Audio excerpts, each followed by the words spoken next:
살아오시면서 어떤 사건이 가장 충격적인 사건이었습니까? 우리나라 전 연령층 10대, 20대, 30대, 40대 쭉 물었습니다. 살아오면서 어떤 사건이 가장 충격적인 사건이었느냐 물으니까 코로나 바이러스, 세월호 침몰 사건, 그리고 2002년도 월드컵, 그리고 또 IMF 금융위기, 또 삼풍백화점 붕괴 사건, 성수대교 붕괴 사건, 88년 올림픽도 충격적인 사건이었다고 하고, 그리고 박정희 대통령 시해 사건, 4.19 혁명, 민주화 운동, 6.25 한국전쟁, 이런 것들이 가장 살아오면서 충격적인 사건이었다라는 통계 설문조사가 나왔습니다. 12세기, 13세기 영국의 마치 우리나라의 홍길동과 같은 어적 로빈 훗, 이 로빈 훗은 탐관오리와 그 부패하고 타락한 권력자들의 재산을 다 빼앗아 굶주리고 헐벗고 가난한 자들에게 나누어주는 그런 영웅이었습니다. 이 로빈 훗이 처음부터 영웅이 된 것이 아니고 영웅이 된 계기, 배경이 있는데 그것이 무엇인가 하면 어느 날 충격적인 신의 계시를 듣게 됩니다. 아버지 무덤을 파고 무덤을 열어서 그 석판에 있는 글을 읽어봐라 라는 충격적인 신의 계시를 받게 되고, 그대로 아버지 무덤을 열고 석판을 보니 거기에 글이 적혀 있는데, 양이여 일어나라, 양이여 일어나라, 사자가 될 때까지 일어나라, 이런 글을 보게 되고 이걸 신의 계시로 받아들이게 되고, 그 전에는 굉장히 약한 양으로 연약한 사람으로 살았는데 이 계시, 충격적인 계시를 받고 난 이후에 마치 강한 사자처럼 영웅이 되어 많은 굶주린 백성들을 살리게 되는 그런 사건이 있었습니다. 전 인류에 있어서 가장 큰 충격적인 사건은 누가 뭐래도 예수 그리스도께서 십자가에서 죽으시고 부활하신 사건입니다. 그 예수 그리스도 십자가에 죽으시고 부활하신 사건을 통해서 인류의 역사가 나누어지지 않습니까? 그리고 네 개 가장 충격적인 사건은 바로 나를 위해서 십자가에 죽으시고 부활하신 이 사건이 네 개 가장 충격적인 사건이죠. 요야김 시대 때 바벨론이 침공을 했습니다. 침공하고 그 요야김이 이 바벨론을 섬기죠. 3년간 섬기게 되는데 식민지 통치를 받는데 이게 굉장히 괴로워요. 고달프고 고단하죠. 식민지 통치를 받는다는 것은 굉장히 고달픕니다. 그래서 3년 만에 더 이상 못 섬기겠다고 배반을 합니다. 애굽의 힘을 의지해서 힘을 좀 빌려서 배반했는데 그 배반한 후에 바벨론 입장에서는 굉장히 괘씸하죠. 더 큰 군사를 이끌고 침략하게 되고 이어서 모압과 암몬과 또 주변 이방 나라들이 함께 침략을 해서 그 유다, 남유다, 이 이스라엘이 완전히 초토화되거든요. 이방의 침략을 받게 되면 굉장히 충격적인 사건 아닙니까? 역사의 기록을 해야 된다고요. 어느 왕 몇 년에 바벨론, 아람, 모압이 침략했다 기록을 해야 되는데 전혀 기록을 하지 않습니다. 이건 충격적인 사건이 아니었다는 거예요. 분명 충격적인 사건인데 전혀 충격적이지 않는 사건이었습니다. 왜냐하면 이미 다 예견되어 있었던 사건이기 때문입니다. 마치 이와 같은 거죠. 이 바닷가에 모래성을 크게 지었어요. 크게 지었는데 파도가 밀려와서 이 모래성을 싹 쓸어버리고 가버렸습니다. 이 사건을 두고 충격적이다. 모래성이 파도에 다 쓸려갔다. 굉장히 충격적이다. 이러지 않죠. 모래성이니까 당연히 파도에 의해서 쓸려갈 것을 다 알았죠. 이와 같은 것입니다. 하나님이 이미 말씀하셨고 문나세 왕 때부터 이미 예견되어 있었던 일이었던 거죠. 남유다가 이방의 침략을 받아서 멸망할 수밖에 없다. 이걸 미리 다 하나님이 알고 있었고 하나님이 선지자를 통해서 다 하신 말씀입니다. 당연히 일어날 일이 일어났다. 그래서 충격적인 사건이 전혀 아니었습니다. 누구든지 죄를 지으면 죄값을 받습니다. 그런데 어떤 죄를 짓더라도 그 죄를 지은 만큼 벌은 받지 않습니다. 법이 그렇습니다. 그 죄를 지을 때는 이유가 있죠. 까닭이 있습니다. 심신이 약했다든지 내가 당한 것이 억울해서 보복하기 위해서 죄를 지었다든지 그리고 우발적으로 죄를 지었다든지 이런 죄를 지을 때는 동기가 있고 어디 이유가 있는데 그래서 죄를 지은 만큼 벌은 받지 않는 것입니다. 그런데 묻지마 살인의 경우는 좀 다르죠. 까닭 없이 죄를 짓는 것은 좀 다른 문제입니다. 그 므낫세 시대 때 이스라엘 백성들이 왕을 비롯해서 이스라엘 백성들이 까닭 없이 죄를 많이 지었다고요. 하나님 품을 떠나서 죄악된 삶을 살아가는데 이유 없이 까닭 없이 피를 많이 흘려서 예루살렘 거리에 까닭 없이 피를 흘린 자들이 가득 차게 되었다는 거예요. 그래서 더 이상 심판을 피할 길이 없다. 심판의 불가피성이라고 말합니다. 더 이상 심판을 피할 수 없는 거예요. 쓰레기통에 쓰레기가 가득 차면 비워야죠. 가득 찬 쓰레기를 비웁니다. 그리고 폐기물이 가득 쌓이게 되면 이거 다 땅을 파서 묻어야 합니다. 마치 이처럼 이스라엘 백성들이 하나님을 떠난 죄악이 가득 차다 보니 이제 비워야 되는 거예요. 그래서 심판을 피할 길이 없는 것입니다. 하나님께서 성경 곳곳에 어떤 죄도 하나님이 죄 용서하기를 사하시기를 절개하신다 이런 말씀들이 있습니다. 하나님은 은혜롭고 자비로사 어떤 죄도 용서하시기를 절개하시는 분입니다. 내 죄를 깨닫고 내 죄가 뭔지 알고 돌이키고 내 죄를 고백하고 인정하면 하나님 그 어떤 죄도 다 용서하십니다. 용서하기를 절개하신대요. 그런데 성경 또 다른 곳에서는 이런 말씀도 있어요. 하나님이 죄 사하기를 절개하지 않으신다. 죄 용서하기를 절개하지 않으신다. 오늘 말씀에도 그 말씀이 나오잖아요. 하나님이 죄 사하기를 절개하지 않는다는 겁니다. 그럼 어떤 죄를 하나님이 절개하지 않으신가 하면 이 하나님 품을 떠나 살아가는데 죄를 깨닫지를 못하는 거예요. 뉘우치지를 않습니다. 그 죄를 고백하고 인정하지 않습니다. 이런 죄에 대해서는 하나님이 죄 사하기를 용서하기를 절개하지 않으신다. 이렇게 말씀하는 것입니다. 그래서 죄를 지어서 죄의 삭은 사망이라 사망당하고 심판받고 벌받는 게 아닙니다. 다시요, 죄를 지어서 사망당하고 벌받고 망하는 것이 아닙니다. 죄를 지었는데 용서받지 못해서 벌받고 사망이라는 대가를 받는 것입니다. 지금 이스라엘이 그렇다고요. 깨닫지를 못하는 거죠. 뉘우치지를 않습니다. 분명 바벨론이 침략했으면 애굽을 의지할 것이 아니라 하나님 앞에 엎드려야죠. 하나님의 도움을 구하고 하나님의 힘을 의지하고 빌어야죠. 그렇지 못했죠.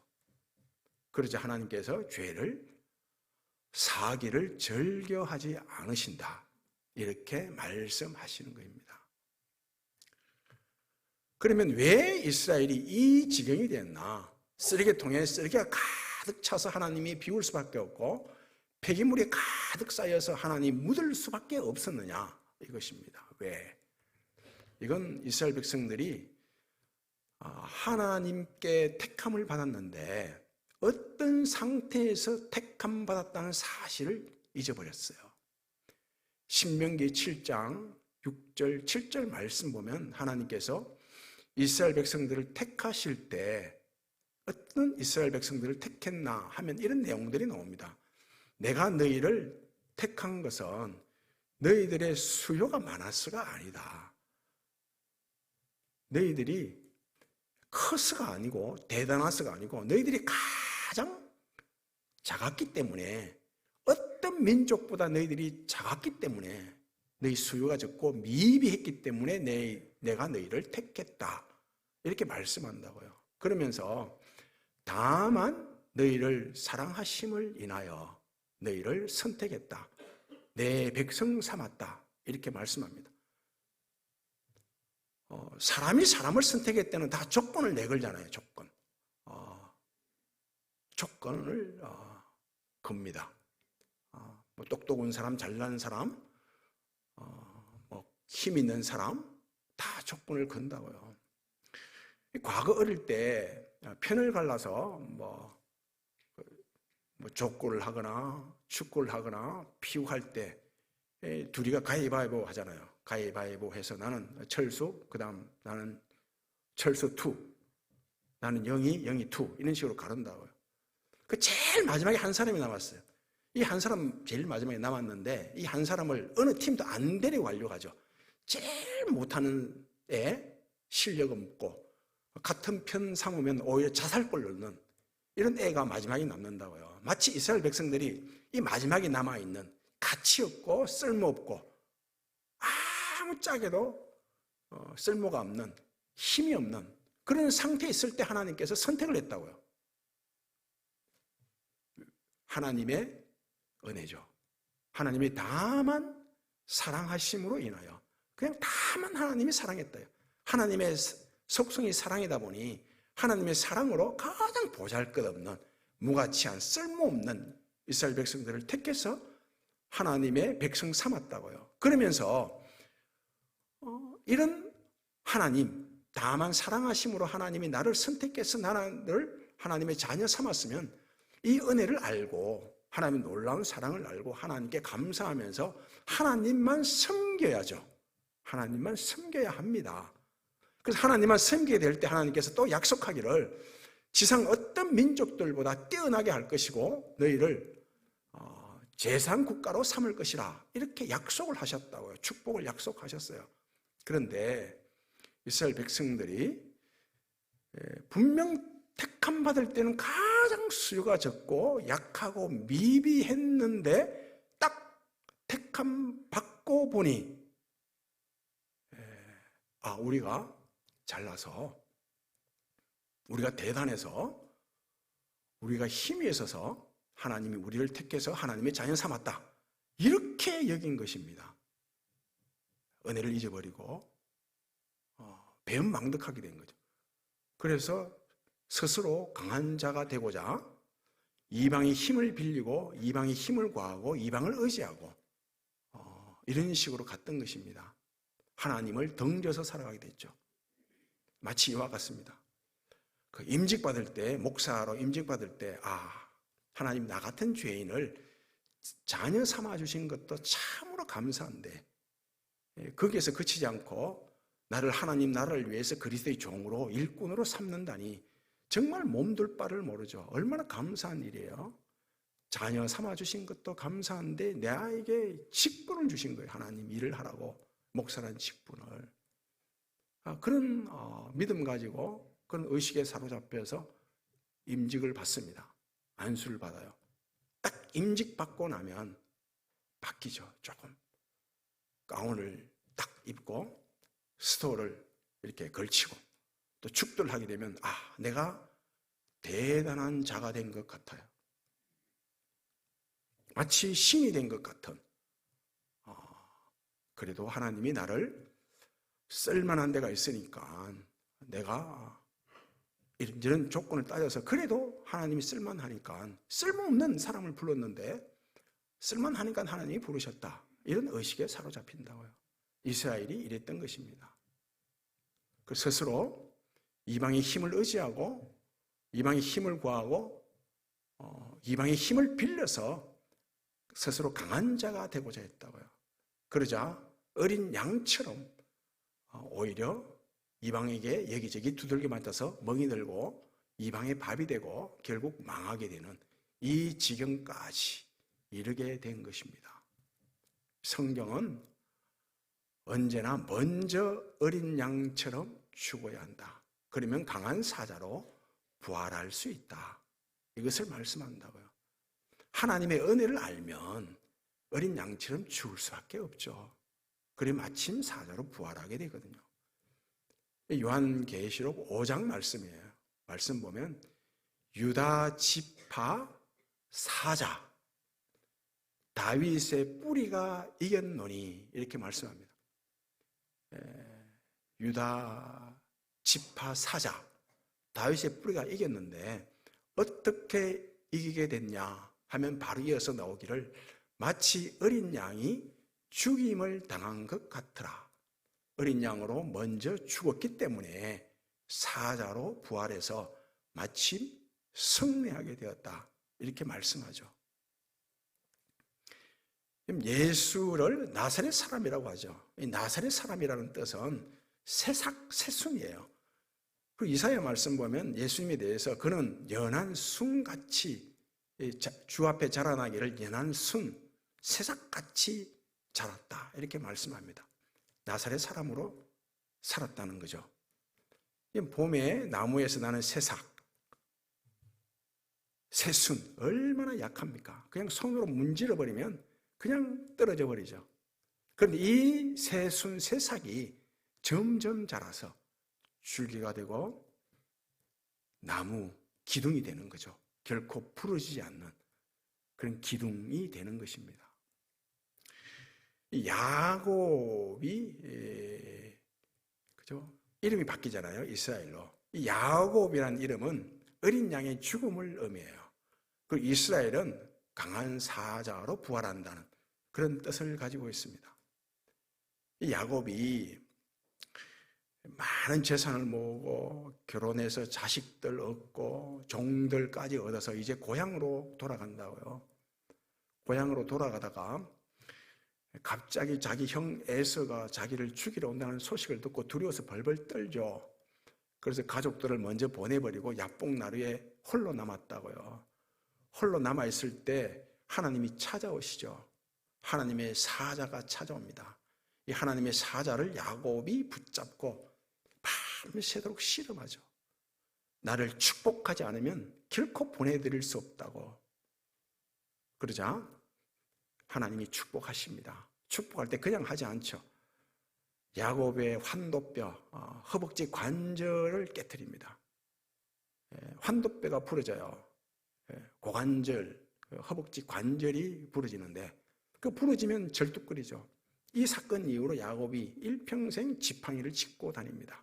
절뚝거리죠. 그리고 하나님이 축복을 하셨는데 어떤 축복을 했는가 하면 이름이 바뀌는 이스라엘이 되는 축복을 하셨다고요. 그 야곱이 잘 몰라요. 처음에는 이스라엘이 되는 축복이 어떤 축복인지를 모릅니다. 그러다가 고향 땅으로 돌아가다가 야곱이 사랑하는 아내 라헬, 이 라헬이 아들을 낳는데 베냐민을 낳는데 그 상고가 너무 심해서 아들을 낳고 난 후에 죽어버립니다. 그래서 야곱이 얼마나 상심했는지 모릅니다. 라헬 정말 사랑했거든요. 사랑하는 아내가 낳은 아들, 아내는 죽어버렸으니 그 아내에게 향한 사랑이 자식에게 다 가는 거죠. 그래서 이 아내가 죽고 난 이후부터 가나안 땅에 살 때 이 야곱이 베냐민을 가슴에 품고 계속 살아간다고요. 그러다가 요셉이 그 베냐민의 형이죠. 요셉이 형제들의 미움을 받아 애굽으로 종으로 팔려가잖아요. 팔려가서 요셉이 그곳에서 총리까지 되는 거예요. 그걸 될 때 되고 난 다음에 가나안 땅에 큰 흉년이 들었는데 다 굶어 죽게 생겼죠. 그 야곱이 소식 듣기를 애굽 땅에는 양식이 있더라. 그런 소식을 듣게 되고 그의 나머지 아들들을 다 양식을 구해오라고 애굽 땅에 보내거든요. 그때 베냐민은 보내지 않습니다. 가슴이 딱 품고 있죠. 이 베냐민이 야곱에게 있어서 집착이고 이기심이고 욕심이고 보내지 않죠. 그리고 다른 아들들이 애굽 땅에 가서 그 요셉을 만났는데 요셉이 자기 신분을 딱 숨기고 있잖아요. 숨기고 이 자기 형제들을 테스트하는 겁니다. 이 형제들이 과연 변했는가. 그러면서 여기 온 너희 형제들이 이게 전부 다냐 물어보니까 한 사람은 애굽 땅에 일찍이 팔려갖고 생사를 모르고 그리고 베냐민이 있는데 지금 아버지가 데리고 있다고. 그러니까 요셉이 베냐민을 데리고 오라. 데리고 오면 양식을 주겠다고 하죠. 그래서 그 아들들이 아버지 야곱에게 가서 빨리 베냐민을 데리고 가야 됩니다. 그러니까 아버지가 베냐민을 내놓지 않죠. 어떤 아들인데, 라헬이 낳은 아들인데 내놓을 수가 없죠. 안 내놓습니다. 계속 실랑이를 벌이는 거예요. 그때 르우벤이 이 장남인데 장남 역할을 전혀 하지 못하는 르우벤이 그런다고요. 아버지, 이 베냐민을 데려와서 만약에 내가 안 데려오면 내 아들들을 죽여도 좋습니다. 그런다고요. 이게 아버지가 할 말이 아니죠. 자기 목숨을 걸어야지 어떻게 자식 목숨을 걸고 그런 말 할 수 있겠어요. 이어서 유다가 그런다고요. 아버지, 베냐민을 데려와서 내가 베냐민을 다시 못 데려오면 내 목숨을 가져가도 좋습니다. 자기 목숨을 담보로 걸어버려요. 이런 야곱이 이런 유다의 모습을 보고 감명받죠. 감동하는 거예요. 그래서 마침 베냐민을 내놓습니다. 내가 베냐민을 잃게 되면 잃게 되리라 그런다고요. 다시 애굽으로 내려갔어요. 내려가서 이제는 다시 또 마지막으로 요셉이 내 형제들이 얼마나 변했는가를 테스트하죠. 베냐민을 인질로 잡아버려요. 베냐민 인질로 잡혔을 때 그때 또 유다가 나서서 자기를 대신 인질로 잡아라고 그러지 않습니까? 지금 이 모든 일련의 과정 속에서 유다가 자기 목숨을 내걸고 담보로 잡는 것, 이 어린 양의 죽음이죠. 그리고 야곱이 베냐민을 품에서 내놓는 것, 이러면 잃게 되리라. 이것도 어린 양의 죽음입니다. 유다가 대신 인질로 잡히겠다고, 베냐민 대신 인질로 잡히겠다고 하는 것, 자청하는 것, 이것도 어린 양의 죽음이에요. 이 어린 양의 죽음을 통해서 야곱의 전 가족이 하나가 되죠. 이스라엘이 되는 것입니다. 이스라엘이 새롭게 탄생하게 되는 거죠. 요셉이 애굽에서 총리가 되죠. 이건 부활이에요. 총리가 된다는 것은 총리가 되어 모든 흉년을 대비하고 흉년을 해결하죠. 강한 사자로 부활한 거예요. 이 요셉이 총리 되기까지, 사자로 부활하기까지 그의 삶을 보면 전부 다 어린 양의 죽음이죠. 종으로 애굽 땅에 팔려가고 종살이하고 감옥에 모함을 받아 감옥에 갇히고, 이게 다 어린 양의 죽음이에요. 유대 나라가 그 페르시아 지배를 받을 때 아수에르 왕의 지배를 받는데, 그 지배를 받을 때 하만에 의해서, 하만의 음모와 계략에 의해서 유대 전 민족이 진멸당할 위기를 만났죠. 만났을 때 에스더가 내가 죽으면 죽으리라, 어린 양의 죽음이죠. 담대히 왕 앞에 나아간다고요. 그러자 이스라엘이 부활하죠. 다 살아납니다. 그 음모, 괴락을 꾸몄던 하만이 대신 죽게 되죠. 로마서 8장에 보면 이런 말씀이 있죠. 현재의 고난은 장차 우리에게 나타날 영광과 좋게 비교할 수 없도다. 현재의 고난, 어린 양의 죽음이에요. 장차 우리에게 나타날 영광, 그건 부활이죠. 사자로 부활하는 것입니다. 고린도전서 15장 말씀은 부활장입니다.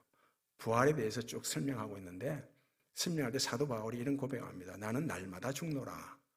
나는 날마다 죽노라. 이 어린 양의 죽음 아닙니까? 그리고 바로 이어서 죽은 자의 부활도 이러하니 썩을 몸으로 심고 썩지 아니할 몸으로 다시 살고 욕된 것으로 심고 영광스러운 것으로 다시 살아나며 육의 몸으로 심고 영의 몸으로 다시 살아나니 그런다고요. 썩을 몸이 심기는 것, 죽는 것, 어린 양의 죽음이에요. 욕된 것으로 심는 것 다 어린 양의 죽음이에요.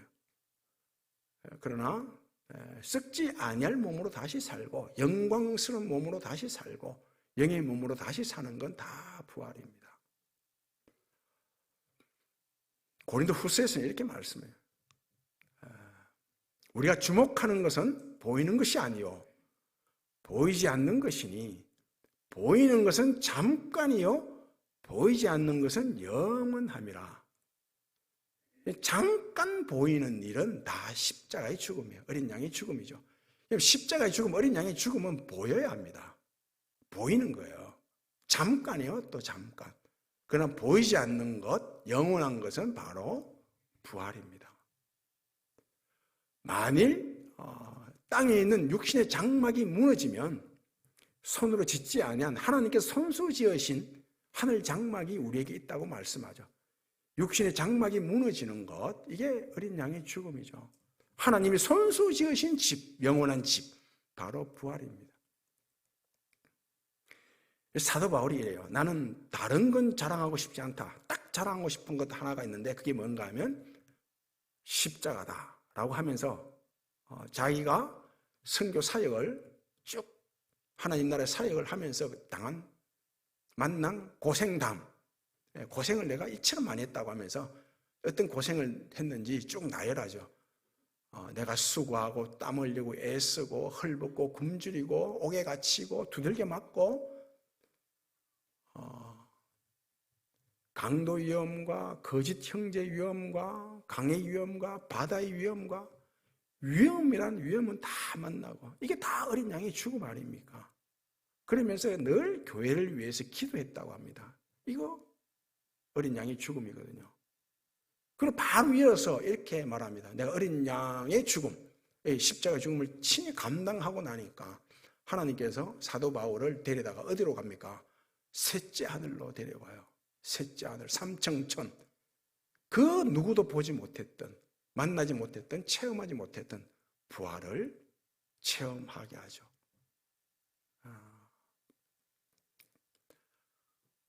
예수님께서 이렇게 말씀합니다. 아버지께서 나를 보낸 것처럼 내가 너희를 보낸다. 고 말씀하죠. 그럼 성부 하나님이 이 성자 예수님을 어디로 보냈습니까? 십자가로 보냈죠. 십자가로 보내서 십자가에서 죽게 하시고 부활하도록 하셨다고요.